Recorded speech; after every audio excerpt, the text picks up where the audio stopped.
Empezamos recordando lo que ocurrió esta madrugada en el municipio de Quito. 14 votos en el Consejo Metropolitano dieron paso a la remoción del alcalde Jorge Yunda después de 9 horas de sesión. La mayoría de concejales aseguró que el alcalde incumplió su trabajo y traicionó a los quiteños. Sin embargo, pese a este sentir, 7 concejales de la Revolución Ciudadana intentaron salvarlo. Muchas gracias, mi voto a favor. Antes del voto 14 que logró la salida de Jorge Yunda, hubo momentos de celebración en el municipio durante la votación por la remoción del alcalde. Uno de estos cuando el tercer concejal de la Revolución Ciudadana votó a favor. Es necesario que Quito vuelva a ser la luz de América, que Quito vuelva a ser la carita de Dios y no el rabo del diablo. Ella, junto con otros compañeros de bancada, cuestionaron duramente la gestión del alcalde. Por no tener una visión de ciudad y sobre todo por el progreso de la ciudad, mi voto es por Quito. Pero no todos votaron a favor, solo lo hicieron Juan Carlos Fiallo, Mónica Sandoval y Brit Vaca. Las 14 voces que apoyaron el proceso de remoción justificaron su voto con base en los argumentos de incumplimiento de funciones. Las investigaciones de fiscalía, el grillete, no podemos aceptar que se antepongan los apetitos por hacer negos. Hoy es un día para defender la dignidad de esta ciudad. Claramente sustentado que ese incumplimiento lo tuvo el señor alcalde. El concejal Bernardo Abad además cuestionó las amenazas que dijo fueron expresadas por la defensa del alcalde. Estamos sin duda frente a la administración municipal más oscura de la ciudad. Ha permitido evidenciar de manera inobjetable que el alcalde Jorge Yunda ha incurrido en varias causales de remoción. Un concejal de la Revolución Ciudadana, Luis Robles, votó en contra de cesar al alcalde y 6 de la misma bancada se abstuvieron, aun cuando los argumentos de todos en contra de Yunda eran claros. No podemos ser cómplices de una gestión que no cumpla sus obligaciones, que el sistema de transporte no opere y con ello se limita la posibilidad de cambiar el modelo de ciudad. Y desde el fondo de mi sentir que un pueblo no puede seguir aceptando improvisaciones. Algunos discursos de quienes se abstuvieron también se relacionaron con una supuesta lucha de clases. Esto explica el concejal Fernando Morales, haciéndose eco de los argumentos errados del alcalde. Que supuestamente por ser de orígenes sencillos no le dejan gobernar, eso es mentira. Y haciéndose la víctima, no hay que caer en ese juego, es parte del discurso. Jorge Yunda reaccionó a través de su cuenta de Twitter. Escribió: en la política no hay amigos, hay intereses. En la política se puede freír granizo. Así me decían y lo he comprobado. Una vez notificado, el alcalde Yunda tiene 3 días para presentar un pedido de consulta ante el Tribunal Contencioso Electoral. Sorteado, el juez ponente requiere el expediente y el Consejo Metropolitano debe enviarlo en 2 días. Abocado conocimiento, el tribunal tiene 10 días término para su resolución. Tras este procedimiento reglamentario, Jorge Yunda dejaría el municipio 2 años después de su elección. En Quito, María Gracia Acosta, 24 horas. Y Santiago Guarderas se pronunció sobre el proceso de remoción de Jorge Yunda. Guarderas aseguró que continúa ejerciendo sus funciones como vicealcalde. Además, hizo un llamado a los funcionarios municipales. Stephanie Paz informa. Para que Jorge Yunda sea removido definitivamente del cargo de alcalde de Quito, se deberá esperar 3 días en los que podría presentar un recurso de consulta ante el Tribunal Contencioso Electoral. En caso de no presentarlo, automáticamente asumiría el cargo Santiago Guarderas. Este último espera aún este lapso de tiempo y asegura que la administración municipal aún sigue al mando de Yunda. Mientras no ocurra lo que les acabo de señalar, mi condición sigue siendo la misma de vicealcalde del Distrito Metropolitano. El alcalde en este momento sigue siendo el doctor Jorge Yunda y él tiene que asumir todas las responsabilidades que le competen. Como vicealcalde de Quito, Santiago Guarderas hizo un llamado a los funcionarios municipales a evitar cualquier tipo de movimiento irregular durante la temporada de transición. No hagan contratos de última hora. No hagan transferencias ni pagos sobre contratos irregulares. No como alcalde, como vicealcalde y fiscalizador, cumpliré mi tarea de control y si es del caso presentaré ante las autoridades de control, Contraloría, Fiscalía, si se dan movimientos irregulares en esta época de transición. En caso de que Guarderas asuma el cargo de alcalde de Quito, el Consejo Metropolitano deberá elegir a una nueva vicealcaldesa. Las causales que provocaron la decisión de remover a Jorge Yunda de la alcaldía de Quito giran en torno a la evidente falta de transparencia en la gestión municipal y la falta de impulso a una política anticorrupción dentro de la municipalidad. Eso pasó factura a una administración acosada por los escándalos y denuncias de malos manejos. Se podría resumir en falta de transparencia. No obstante, son casos puntuales que llevaron a Carolina Moreno y Jessica Jaramillo a plantear una salida legal a 2 años de una gestión municipal enredada por los escándalos de corrupción e inacción de su máxima autoridad, Jorge Yunda. Las caras visibles del Frente de Profesionales por la Dignidad de Quito repartieron su presentación frente a los concejales que no pudieron sino censurar la gestión de Yunda. Y estoy aquí porque creo en los hechos de los que nosotros hemos pedido la remoción del alcalde, del doctor Jorge Yunda. Pero, ¿qué tipo de incumplimientos se evidencian tras la remoción de Yunda de la alcaldía? En el caso del proyecto Corredor Labrador Carapungo, la falta de información sobre las acciones emergentes en cuanto a la pandemia del COVID-19. El alcalde no rindió cuentas. No conocemos y no conocen ustedes como concejales de Quito lo que ha sucedido o las acciones que ha emprendido el municipio de Quito para sustentar y sostener la ciudad frente a esta pandemia. Sobre el plan de repavimentación de Quito, obstruyó la fiscalización. Los 2 años de la gestión de Jorge Yunda se han caracterizado por la obscuridad en la información y la no rendición de cuentas. Primero sembró dudas y más tarde florecieron los escándalos. Pero hubo más evidencia sobre el trabajo cerrado de una alcaldía que se pensó como un trabajo particular, ausente de políticas para combatir la corrupción. Y sí, otra de las causales que han provocado la remoción del cargo tiene que ver con la anticorrupción. Esta alcaldía incumplió con el diseño y presentación de políticas, mientras que la obra emblemática del transporte de la ciudad también se ha visto salpicada por la inacción, la falta de información sobre el metro de Quito, sobre su sostenibilidad y operación, o la misma ejecución presupuestaria del 2019-2020, falta de información y rendición de cuentas. Existen 6 hechos que no se han podido desvanecer y de los cuales él es responsable. Como si se tratara de una gestión particular y no una administración municipal. La administración Yunda prácticamente terminaría sus 2 primeros años con pena y sin gloria. En Quito, Fausto Yepes, 24 horas.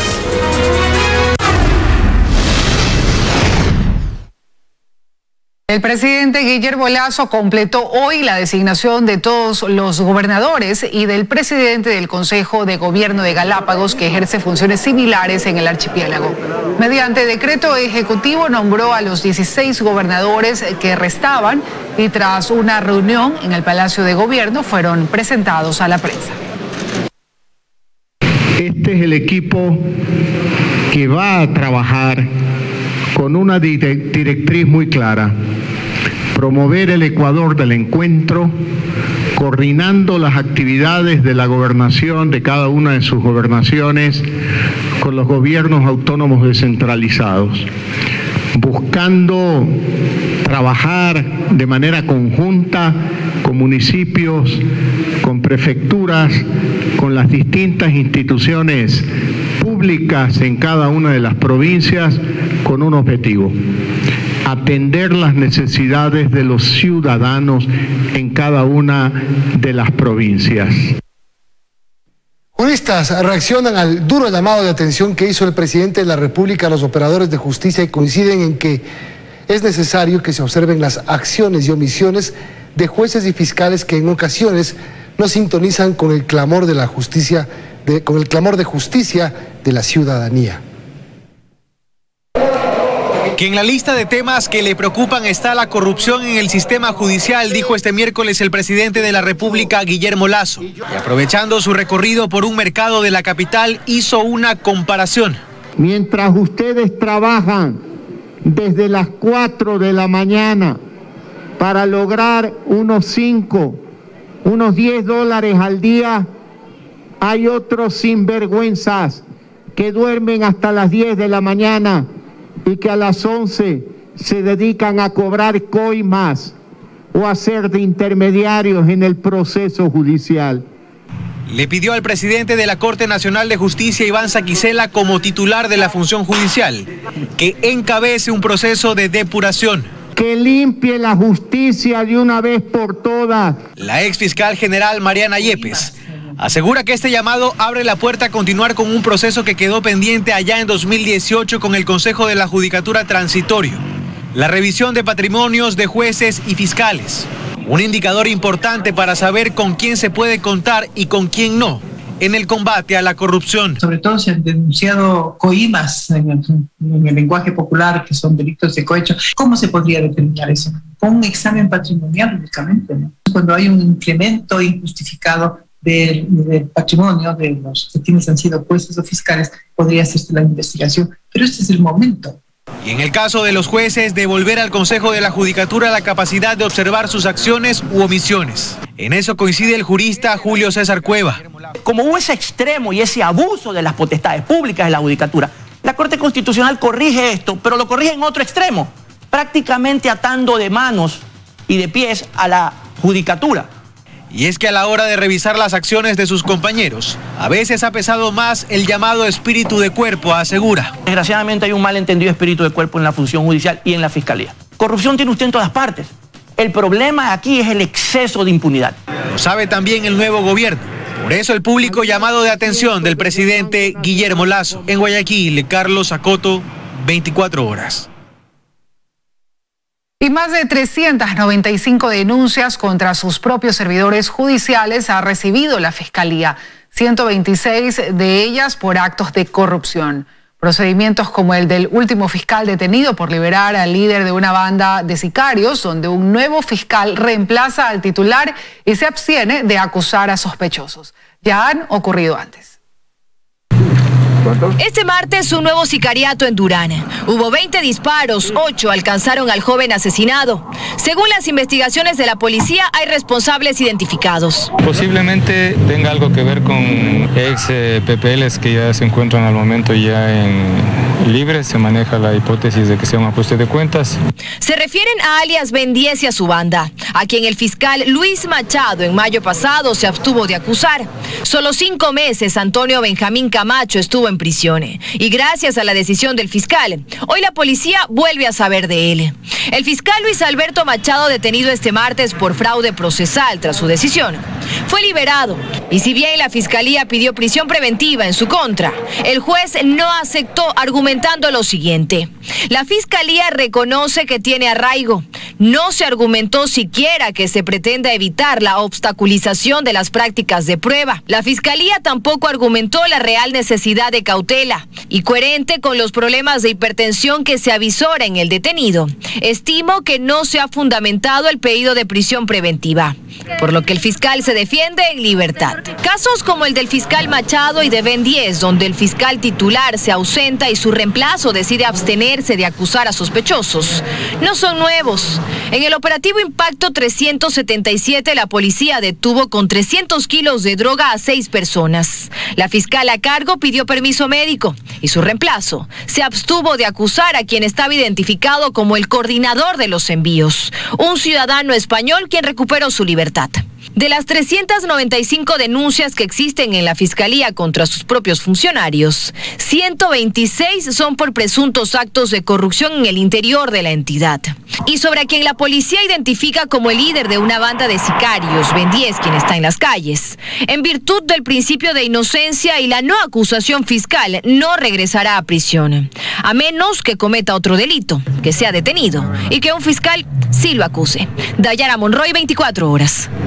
El defensor del pueblo, Freddy Carrión, continuará privado de su libertad mientras se desarrolla el proceso penal en su contra por el delito de abuso sexual. Así lo determinó el Tribunal de la Corte Nacional de Justicia tras determinar que es necesario garantizar su comparecencia en el proceso. Tras 5 horas de deliberación, el tribunal conformado por los jueces Felipe Córdoba, Byron Guillén y Luis Rivera ratificó por unanimidad la prisión preventiva que pesa sobre el defensor del pueblo, Freddy Carrión. De esta forma se atendió el pedido tanto de la Fiscalía General como de la defensa de la víctima. Ambos argumentaron que se debe garantizar la presencia del procesado en esta causa. La Fiscalía ha argumentado lo suficiente como para motivar que el pedido y la orden de prisión preventiva se encuentra de acuerdo al marco normativo. Y este tribunal se ha conformado con repetir lo mismo que ha dicho el juez de primer nivel. Las partes procesales se expusieron frente al tribunal por 1 hora y media. La fiscal general Diana Salazar aseguró que a pesar de que el implicado trata de reducir los hechos, existen elementos de convicción suficientes para determinar la autoría del delito, entre ellos el testimonio de la víctima, el testimonio del exministro de Salud Mauro Falconi y el informe de un perito médico legal. Después de que concluya la instrucción fiscal, enfrentaremos la etapa de la audiencia de evaluación y preparatoria. Ahí se evaluarán todos los elementos de convicción que habrá producido la Fiscalía y también los de descargo que habrá producido esta defensa. Los hechos que se investigan habrían ocurrido entre la noche del 15 y madrugada del 16 de mayo. A pesar de estar vigente en ese entonces el estado de excepción, un festejo en la casa del exministro de Salud Mauro Falconi se salió de las manos y terminó en un altercado violento entre el defensor del pueblo y el exministro, además del supuesto abuso sexual que se investiga a la pareja sentimental de Falconi. En Quito, Daniela Valencia, 24 horas. Más noticias. Al momento el país cuenta con 780.587 vacunas, dosis para el COVID-19 y este mes se recibirán más de 2 millones, según informó la ministra de Salud en la Asamblea Nacional. La funcionaria será llamada nuevamente a contestar preguntas de los asambleístas. Jimena Garzón compareció telemáticamente ante la Comisión de Salud de la Asamblea Nacional. Allí explicó el plan de vacunación que fue presentado por Lazo a inicios de esta semana. Nuestra filosofía de no saltarse la fila es una decisión técnico-médica. Bajo esa lógica sostuvo que se realizaron los grupos prioritarios para la vacunación. En la primera fase que ya inició se han vacunado a 50.000 ciudadanos diariamente en todo el territorio nacional. Dijo que tienen 375 puntos fijos y que harán mingas los fines de semana. Realizaremos barridos comunitarios para determinar qué ecuatorianos no han recibido aún su vacuna. Del 25 de mayo al 2 de junio se inocularon 348.104 dosis y hay disponibles 780.587 dosis de Pfizer, AstraZeneca y Sinovac. Para poder cumplir con la meta se espera la llegada de más vacunas al país. ¿Y cuáles estamos recibiendo ya durante el mes de junio?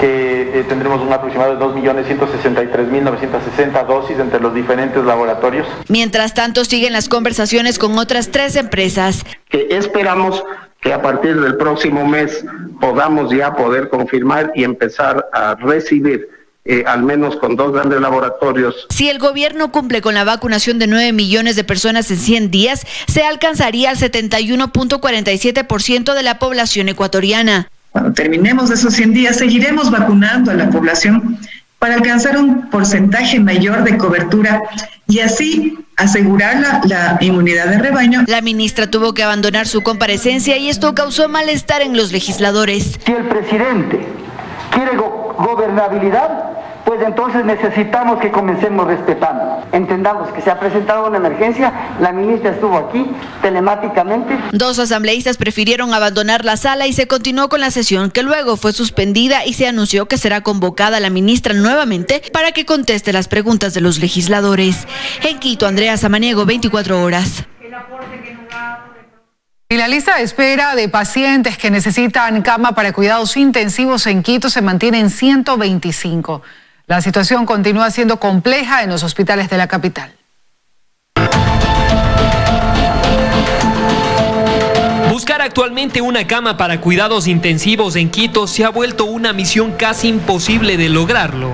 Gabriela es una de las más de 130 personas en lista que durante esta última semana ha hecho todo lo posible por encontrar una UCI para su padre de 86 años y hasta la fecha no lo consiguen. Aquí en el hospital mismo nos dijeron que necesita UCI. Y bueno, nosotros no tenemos los recursos económicos debidos como para acudir a una clínica privada, un hospital privado. Entonces hemos estado buscando por nuestros propios medios pero no nos han dado una respuesta afirmativa, nadie nos quiere recibir, todo está copado. Don Cristóbal Novoa ingresó hace 8 días al hospital del IES Quito Sur y su situación cada día es más complicada. Papi está con el 88% de los pulmones afectados. Su situación es crítica, su salud está muy mal. Aquí en el hospital está en el 5º piso en cuidados intermedios. Gabriela, su hija, cuenta que además de enfrentar los síntomas del COVID, la nariz de Cristóbal por el uso de la máscara de respiración está bastante afectada. Aparte de eso, la laceración de la nariz la ha tenido que curar una doctora con ayuda de mi esposo en ese momento. El esposo de Gabriel, en tanto, sostiene que por la falta de personal médico en el hospital, los mismos familiares deben cuidar de sus pacientes. Nos hemos cuidado más de un año, no se ha contagiado nadie de la familia, pero a la fecha nos ha tocado estar ahí adentro y vivir el drama de todos los que están alrededor en ese piso, porque todos están mal. Ahí mismo encontramos a doña Fanny saliendo del hospital después de cuidar toda la noche a su hermano, que se encuentra en cuidados intermedios.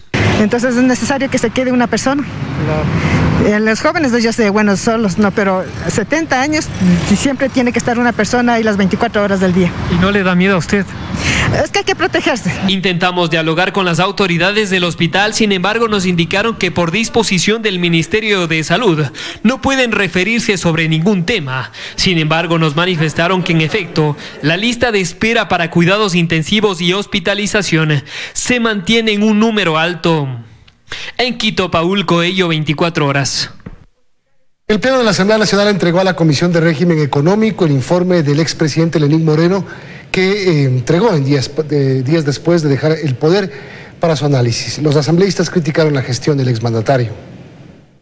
Moreno dejó el poder el 24 de mayo, pero se olvidó de entregar el informe a la nación de su último año de gestión. Lo entregó a la Asamblea, pero 4 días después de dejar su cargo, es decir, el 28 de mayo. Ahora ese texto debe ser analizado por los legisladores. El expresidente Lenín Moreno Garcés se burló de esta Asamblea al enviar un informe fuera de tiempo, es decir, cuando ya no era presidente de la República. Y violando flagrantemente la disposición contenida en el artículo 44 de la Ley Orgánica de la Función Legislativa, que ordena que se presente en sesión solemne. Los asambleístas deberán revisar los 4 años de gestión de Moreno y esperan conocer la realidad de cómo se dejó el país. Todo aquello que tiene que ver con los elementos que han configurado o han ayudado a crear un escenario de la peor crisis de la historia del Ecuador. ¿Cómo está la vacunación?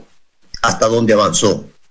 Esto es fundamental para saber realmente dónde nos encontramos. Desde Pachacuti creen que esto es una oportunidad para saber las decisiones de Moreno frente a los hechos de octubre. ¿Quiénes fueron los que fueron a poner fuego, candela en la Contraloría? Estas cosas no se pueden quedar en la impunidad. En fiscalización dicen que tienen varios casos en contra del exmandatario. Sobre la corrupción del gobierno del presidente Moreno, que fue la continuidad de la corrupción del expresidente Correa. Tras el debate se decidió que sea la Comisión de Régimen Económico la que analice este documento. Tenemos la obligación legal de verificar esa información. En Quito, Andrea Samaniego, 24 horas. La ministra de Educación, María Brown, afirmó que las instituciones educativas no podrán obligar el uso de uniformes en retorno semipresencial. Mientras tanto, escuelas, colegios y universidades se preparan para el regreso a las aulas. Organismos internacionales como UNICEF, UNESCO y la Organización de los Estados Iberoamericanos recomiendan el retorno a alguna forma de presencialidad como una medida de prevención de la exclusión educativa y para la protección integral de nuestros estudiantes. El protocolo está definido. El uso de la mascarilla es obligatorio. Al ingreso se toma la temperatura, se lavan las manos, se coloca alcohol y se guarda el distanciamiento. En la unidad educativa Delfos, la ilusión de un regreso de los estudiantes es grande. Y como no, luego de 14 meses, estas aulas vuelven a abrirse. Hasta el momento se nos ha indicado que se tiene que trabajar con el 30% del aforo. En la unidad educativa Lemas ultiman detalles con las clases híbridas, un grupo de forma presencial en las aulas y el otro desde sus casas. El 50% de los estudiantes ha mostrado su interés por volver. Hemos enfocado nuestras horas de clases presenciales en lo que tenga que ver con laboratorios, ensayos, robótica, informática. Hasta ahora 26 planteles educativos han sido aprobados por el COE cantonal para retornar a las aulas. A partir del lunes 7 de junio, cerca de 3.000 jóvenes y niños regresarán a sus pupitres. En este retorno a la semipresencialidad, las instituciones educativas no podrán obligar el uso de uniformes ni pedir a las familias que adquieran textos escolares o materiales didácticos adicionales a los ya solicitados para las modalidades de educación no presencial. Las universidades e instituciones de educación superior también se alistan para el regreso a clases presencial. Hasta ahora, 23 tienen la aprobación del COE nacional. Una de ellas, la Universidad de Especialidades Espíritu Santo. Nos encontramos desde el día de hoy en toda la planificación para realizar las encuestas a los estudiantes y poder establecer el porcentaje también de acuerdo a los aforos. A otras 14 instituciones de educación superior se les autorizó el desarrollo e implementación de planes piloto de retorno. Las autoridades recalcan que el regreso a clases de forma presencial es voluntario. Joana Ramos, 24 horas.